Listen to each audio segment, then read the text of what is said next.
اتنی نعمتیں کہ اللہ کیا فرما رہے ہیں کہ یہ قلم بنا کے لکھنا شروع کرو گے تو نعمتیں ختم نہیں ہوں گی.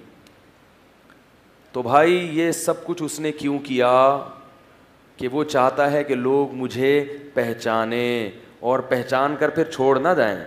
جیسے کیا ہوا کہ وہ جو رکھ رہا ہے نا آپ کی خدمت کر رہا ہے, آپ کو ایک دن مل گیا, آپ نے کہا آپ نے کیا یہ سب؟ کہ ہاں ماشاء اللہ السلام علیکم. میں چاہ رہا تھا کہ مجھے پتہ چلے کہ کون یہ خدمت کر رہا ہے, مجھے پتہ چل گیا, میری نالج میں اضافہ ہو گیا.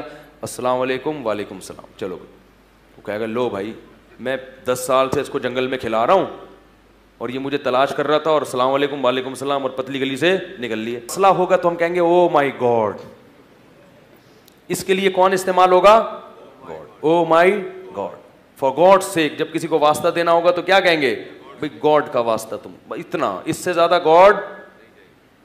گرل فرینڈ کے حقوق ہیں, بوائے فرینڈ کے حقوق ہیں, کتے کے حقوق ہیں, بنانے والے کے کوئی حقوق نہیں ہیں. تو یہ باتیں کون بتاتا ہے؟ قرآن. یہ بڑی اہم باتیں انسانی زندگی کے لیے. قرآن کے علاوہ دنیا کی کوئی کتاب ان چیزوں کو ہائی لائٹ نہیں کرتی. تو اب آخری بات کر کے اپنی بات کو ختم کرتا ہوں.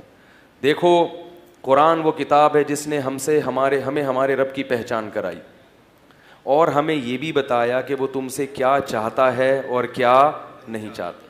تو کتنی بدقسمتی کی بات ہوگی کہ اتنے بڑے راز پر ہم مطلع ہو گئے کہ ہمیں اللہ کا پتہ بھی چل گیا اور یہ بھی پتہ چل گیا کہ وہ ہم سے کیا چاہتا ہے اور کیا نہیں چاہتا, پھر بھی ہم اس قرآن کو نظر انداز کر کے اپنی منمانی زندگی گزاریں. کتنے افسوس کی بات ہے اور کتنی بڑی محرومی کی بات. ایسے لوگوں کے لیے اللہ نے جہنم کی آگ تیار کر کے رکھی ہے, اتنا سخت عذاب کہ اتنی بڑی نعمت تمہیں ملی تھی اور تم اس نعمت سے نظریں چراتے رہے. تو اتنا بڑا جرم ہے کہ اس کے نتیجے میں اللہ نے کیا رکھا ہے؟ جہنم کی آگ. تو اللہ ہم سے کیا چاہتا ہے؟ پہلی بات یہ چاہتا ہے کہ مجھے ایک مانو, میرے ساتھ کوئی شریک, کیونکہ اس کائنات میں میرے علاوہ کوئی اور بادشاہ ہوتا تو کائنات کا نظام تباہ و برباد ہو جاتا. مشکل کشا حاجت روا صرف اور صرف کسے سمجھو؟ بولو بھائی مجھے. میں کر رہا ہوں. اب آپ کے سامنے کوئی کھجورے رکھ کے گیا, آپ نے کہا یہ تو کر رہا ہے مگر وہ بھی کر رہا ہے, وہ بھی کر رہا ہے, وہ کہے گا بھائی میں کر رہا ہوں, موت سے میں نے تمہیں بچایا. اس کو غصہ آئے گا نا. ایسے ہی اللہ کو بھی غصہ آتا ہے کہ پانی کے قطرے سے انسان کس نے بنایا؟ میں نے. آنکھ ناک کان, اس میں نہ کوئی پیغمبر میرے ساتھ شریک, بلکہ پیغمبروں کو بنانے والا بھی میں ہی ہوں. اس میں نہ کوئی پیغمبر شریک, نہ کوئی بزرگ شریک, نہ کوئی فرشتہ شریک. ارونی ماذا خلقوا من الارض. فرمائے جن کو مشکل کشا حاجت روا سمجھتے ہو کہ تمہاری حاجتیں پوری کریں گے, بتاؤ انہوں نے زمین اور آسمان میں سے کس حصے کو بنایا ہے؟ کچھ انہوں نے بنایا تو بتاؤ نا, یا میرے ساتھ مل کے انہوں نے کیا بنایا ہے؟ کسی پیغمبر نے اللہ کے ساتھ شریک ہو کر کچھ بھی نہیں بنایا, نہ کسی فرشتے نے, نہ کسی جن نے. تو اللہ کا قرآن میں پہلا مطالبہ کیا ہے کہ میرے ساتھ کسی کو شریک. بعض لوگ زبان سے شریک نہیں کرتے, عمل سے شریک کر رہے ہوتے ہیں. جب آپ نے کہہ دیا کہ وہ بھی مشکل کشا, وہ بھی اولاد دے سکتا ہے, وہ بھی اولاد دے سکتا ہے, وہ بھی میری بگڑی بنا سکتا ہے, اس کا مطلب آپ نے اللہ جیسا دوسرا اللہ بنا لیا ہے. تو زبانی دعوے نہیں چلیں گے, عمل چلے گا, عمل. بات آ رہی ہے سمجھ میں؟ دوسرا اللہ نے مطالبہ کیا کیا بہت زیادہ, وہ کہ جب مجھے پہچانتے ہو تو کچھ میرے حقوق ہوں گے اور کچھ میری, بولو نا, ابے یار یہ بھی نہیں پتا, مخلوق کے حقوق ہوں گے. میرے حقوق میں سب سے پہلے نماز ہے. اپنے کاموں میں مشغول رہو لیکن 5 وقت ندا لگے گی حی علی الصلاۃ کی. میں مؤذن کے ذمہ لگاؤں گا کہ تمہیں یاد دلاتا رہے. پیدائش سے لے پیدا ہوگے تو حی علی الصلاۃ کی کان میں اذان کہلواؤں گا, موت تک حی علی الصلاۃ کی صدائیں لگتی رہیں گی.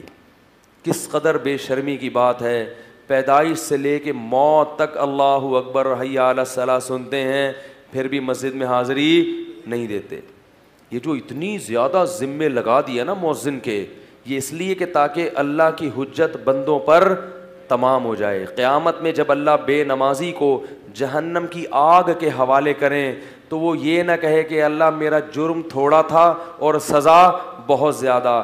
اللہ کہیں گے میں نے تجھے فجر میں بھی مؤذن کو کہا کہ اونچی آواز سے پکارو، حی علی الصلاۃ حی علی الفلاح، الصلاۃ خیر من النوم، نماز نیند سے بہتر ہے، اشہد ان لا الہ الا اللہ، اللہ کے سوا کوئی عبادت کے لائق نہیں ہے، اللہ اکبر، سب سے بڑا کون ہے؟ وہ ہے، نیند بڑی چیز نہیں ہے، خواہشات دکان بڑی نہیں ہے، بڑا کون ہے؟ اللہ۔ فجر میں بھی کہلوایا، ظہر میں بھی کہلوایا، عصر میں بھی کہلوایا، اور تو نہیں آیا تو میں نے کوئی عذاب تجھے نہیں دیا، تیرے منہ سے نوالا نہیں چھینا، تیری دکان نہیں بند کرائی۔ میں نے مؤذن سے کہا کہ کسی کے گھر پہ جا کے نکالنا نہیں ہے نماز کے لیے، نہ کسی کی دکان بند کرنی ہے، صرف پیغام کان تک پہنچا دینا ہے، میں بڑا ہوں، میں بڑا ہوں، میں بڑا ہوں، بار بار سنتا رہے گا۔ لیکن یہ نہیں مانا اور بغیر توبہ کے مر گیا تو پھر عذاب کون دے گا؟ ان عذابی لشدید، پھر میرا عذاب بہت سخت ہے، پھر میں سخت عذاب دینے کا مجاز ہوں۔ اس لیے بھائی جتنے لوگ بیٹھے ہو، جتنی خواتین بیان سن رہی ہیں، عزم کرو آج کے بعد انشاءاللہ نماز کبھی قضا نہیں ہوگی۔ نماز روزے سے بھی زیادہ اہم ہے، روزہ بعد میں ہے، نماز پہلے۔ فرض نماز قضا کرنے کا اسلام میں تصور نہیں ہے، چاہے مارکیٹ میں شاپنگ کے لیے گئے ہو، چاہے بس میں بیٹھے ہو، چاہے ہوائی جہاز میں بیٹھے ہو، چاہے میدان جنگ میں لڑ رہے ہو، وہاں بھی نماز قضا کرنے کی اجازت نہیں ہے۔ اگر اللہ کو مانتے ہیں کہ یہ نعمتیں اللہ دیتا ہے تو آپ کو اللہ کے سامنے سجدہ کرنا پڑے گا۔ دوسرا حکم، جلدی سے بات کو سمیٹ رہا ہوں، وقت بہت زیادہ ہو گیا۔ سب سے بڑا حکم، دوسرا حکم جو اللہ کے حقوق میں ہے وہ ہے اللہ کی راہ میں خرچ کرنا۔ آج مسلمان اپنی دولت پہ سانپ بن کے بیٹھ گیا ہے، دوسروں کے پیسے بھی کھا رہا ہے۔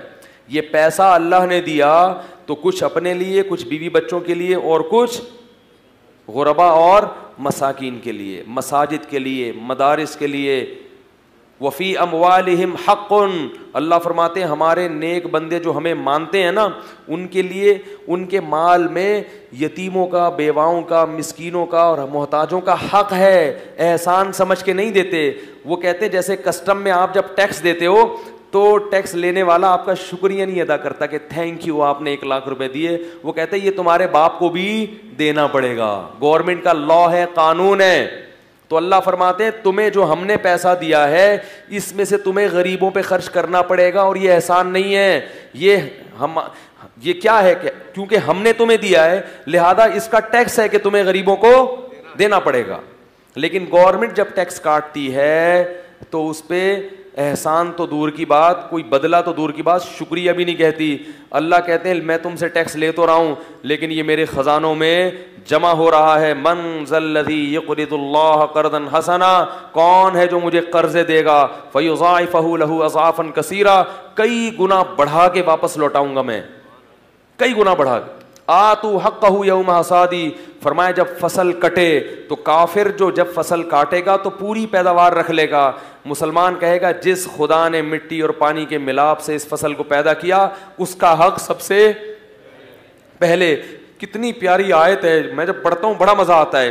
فرمایا تو حقہ یوم حصادی، جب یہ لہلہاتی فصلیں کٹا کریں تو اس کے کٹائی کے وقت اس کا اللہ کا جو حق ہے وہ اللہ کو دے دیا کرو، اپنے عمل سے ثابت کیا کرو کہ یہ پیدا کرنے والا کون ہے؟ اللہ ہے۔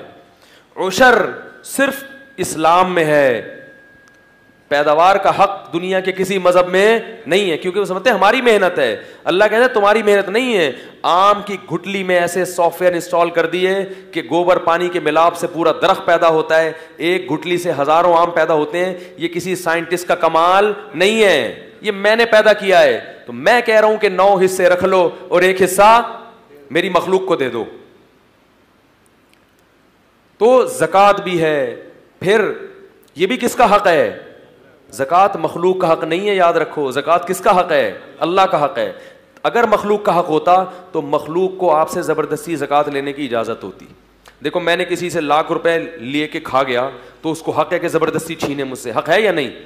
لیکن میرے اگر زکوٰۃ ہے تو غریب کو مجھ سے زکوٰۃ چھیننے کا حق نہیں ہے، کیونکہ یہ زکوٰۃ غریب کا حق نہیں ہے، کس کا حق ہے؟ اللہ کا۔ اللہ نے کہا مجھے دینا ہے لیکن میں اپنا نمائندہ کس کو بنا رہا ہوں؟ غریب کو، یہ میری طرف سے وکیل ہے، یہ اصل نہیں ہے، اس لیے فقہا نے بڑا عجیب نقطہ بیان کیا, فرمایا جب ہم غریب کو زکوٰۃ دیتے ہیں تو یہ زکوٰۃ غریب کے ہاتھ میں نہیں جاتی, اللہ کے ہاتھ میں جاتی ہے, پھر اللہ کے ہاتھ سے کہاں جاتی ہے؟ غریب کے ہاتھ میں. یعنی ہم غریب کو نہیں دیتے, غریب کو کون دیتا ہے؟ اللہ. اس کی مثال ہے جیسے میں نے 1 لاکھ روپے آپ سے قرضہ لینا تھا, تو میں نے ایک بندہ بھیجا, میں نے کہا جاؤ اس سے قرضہ میرا نکلواؤ جا کے, ٹھیک ہے نا. اس نے قبضہ کیا, جب قبضہ کیا تو میں نے کہا چلو اب یہ تم ہی رکھ لو. تو غریب جو ہم سے لیتا ہے کس کی طرف سے؟ اللہ کی طرف سے. پھر اللہ غریب کو کہتے ہیں چل اب کیا کر, تو کھا لے, مجھے ضرورت نہیں ہے. زکوٰۃ بہت بڑا حکم ہے. اسی طرح زکوٰۃ کے علاوہ بھی صدقات و خیرات. قرآن کہہ رہا ہے وَيُطْعِمُونَ الطَّعَامَ عَلَىٰ حُبِّهِ. ہمیں ماننے والے لوگ ہماری محبت میں ایسے پاگل ہو جاتے ہیں کہ کون اتنا کھلا رہا ہے, ایسے پاگل ہوتے ہیں کہ ہماری محبت میں یطعمون الطعام علی حبہ مسکینا ویتیما واسیرا, مسکینوں کو, قیدیوں کو اور یتیموں کو کھلاتے رہتے ہیں, خرچ کرتے رہتے ہیں. اور جب یہ غریب طبقہ ان سے پوچھتا ہے بھائی کیوں لٹا رہے ہو اتنا, کیوں کھلا رہے ہو, تو جواب میں کیا کہتے ہیں؟ انما نطعمکم لوجہ اللہ. ہم تمہیں خوش کرنے کے لیے نہیں کھلا رہے, ہم اسے خوش کرنے کے لیے کھلا رہے ہیں جو ہمیں کھلاتا ہے. لا نرید منکم جزاء ولا شکورا. اسی وجہ سے ہمیں تم سے اس کا کوئی بدلہ نہیں چاہیے اور شکریہ نہیں چاہیے, شکریہ نہیں چاہیے. ایسا نہ ہو شکریہ کہا تو ثواب کم ہو جائے. انا نخاف من ربنا یوما عبوسا قمطریرا.